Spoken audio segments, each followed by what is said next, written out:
Hey guys, and welcome to the Perfectly Wasted podcast. I'm the host, DullOxide. Today is episode 38 on gaming age. You can find all of my previous episodes on the Drinking Wisemen YouTube channel, along with my bi-weekly podcast, Brew the Truth, all my day-to-day photos and cosplay photos on my Instagram, @DullOxide. Today I want to talk a little bit about gaming age, and specifically at what age you are kind of like at your prime to be gaming. And the reason that I want to talk about this is I feel like there is kind of like an unspoken rule that's, I guess, not quite super unspoken, that the older you get, the worse you're going to get at video games, or your reaction time is going to go down and things to that effect. While it might be true that the top 15 highest earning ages for eSports and for gaming are all within the range of like 15 to 30, there's still quite a lot of people that play video games even though they're older and do have successful careers in esports. Probably the most notable being Jonathan Wendell, also known as Fatality, who has just different lines of video game products that are in his gamer tag, like motherboards, keyboards, mice, just pretty much anything that you can go through and need as a gamer. There's some kind of offering that his name is branded on. So he's probably the best example of someone who is a little bit older that's still inside of the esports scene, that's still pulling in money yearly. I think that he's made about $500,000 in his career, which is obviously not a tremendous amount, but it still places him in like the top 100 earners of esports players of all time. So that's pretty impressive. And the guy's age is 36, so he's actually older than I am. And I'm not saying that, that's something that's incredible. I've played games online with people that say that they're upwards of 40. I do want to say that, while science does kind of prove that your reaction time for certain things gets worse as you age, I'm not sure how really that applies into certain video games.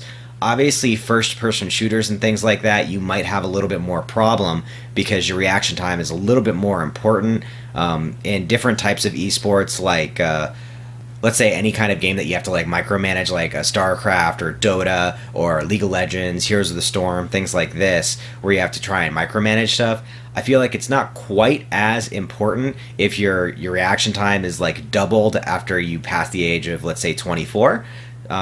It does have some impact, but we're talking very minimal.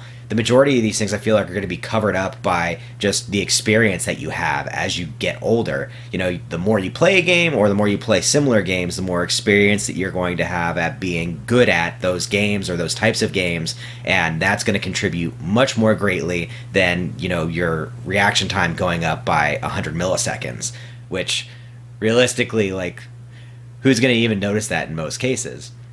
So as you play games, if you're playing it for fun, obviously there's no age on fun. There's grandmothers and grandfathers out there that are playing like Call of Duty with their grandchildren and having plenty of fun doing it, and that actually aren't terrible at it. Some of the oldest earners that are recorded inside of esports currently are between the ages of like 36 and 50. So, that's not to say that they've made like significant earnings or anything like that. I think that the only way it actually gets recorded on the site I'm using as reference is if it's over a certain dollar amount, and I think that dollar amount is in like the $500 range.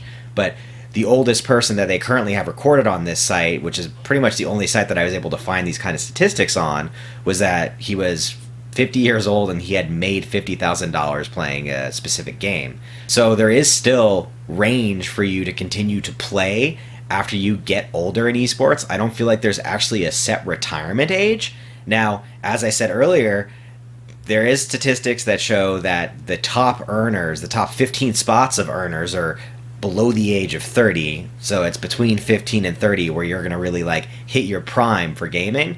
But obviously there's exceptions to the rule. If you're very good at some specific games, you're going to continue to earn money based on them, or maybe even get your own product lines like Fatality is, depending on how popular you are. So I feel like really there's a pretty large range for you to be able to still be a professional gamer.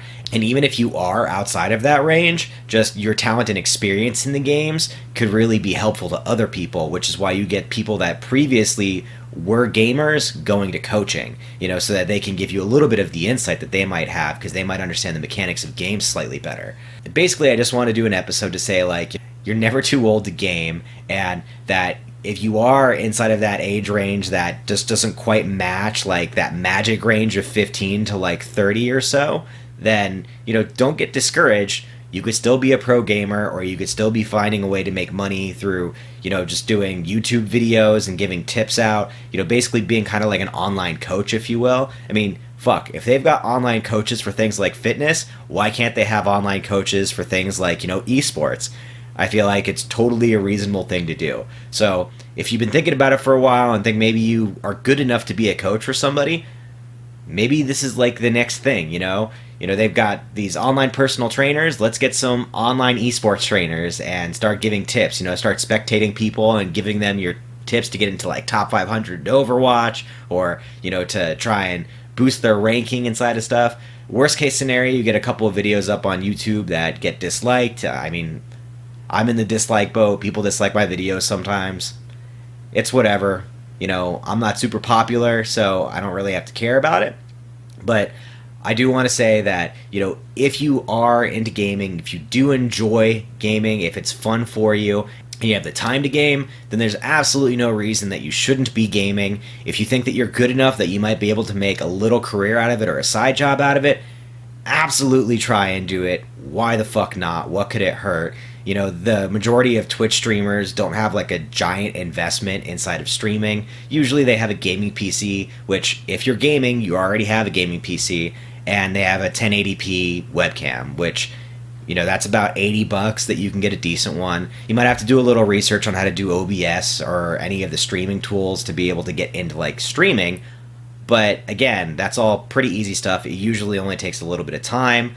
So my recommendation to you is don't let your age hold you down, all right? Because I'm in my 30s, and I feel like, I can still do pretty well in video games. Obviously, there's going to be people that are going to be able to beat me, but that's the scenario with anything. Even the top 500, as I've stated in my Overwatch video, even the top 500 can get better, even they can be beat. If you are a little bit older, don't let it discourage you. Get out there, maybe you can make a career as the esports gaming grandma or grandpa or whatever.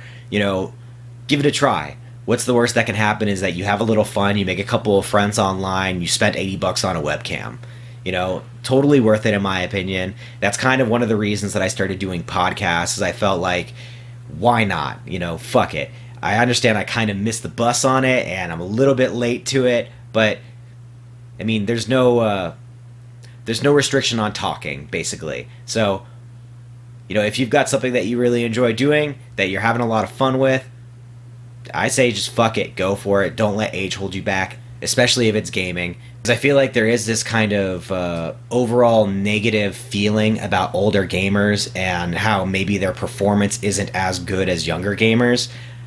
This is kind of something that I think stemmed off of, the different research is saying that your reaction time gets slower, and obviously, as pro athletes go, as you get older, you get worse at the game that you're playing. So I kind of feel like this is unfair to esports and video games, because a lot of the types of video games that we're playing has to do with like hand dexterity, and some of the best masters of their crafts that have to do with like hand dexterity are older. So I don't really think that it applies very much, at least, to esports and to video games.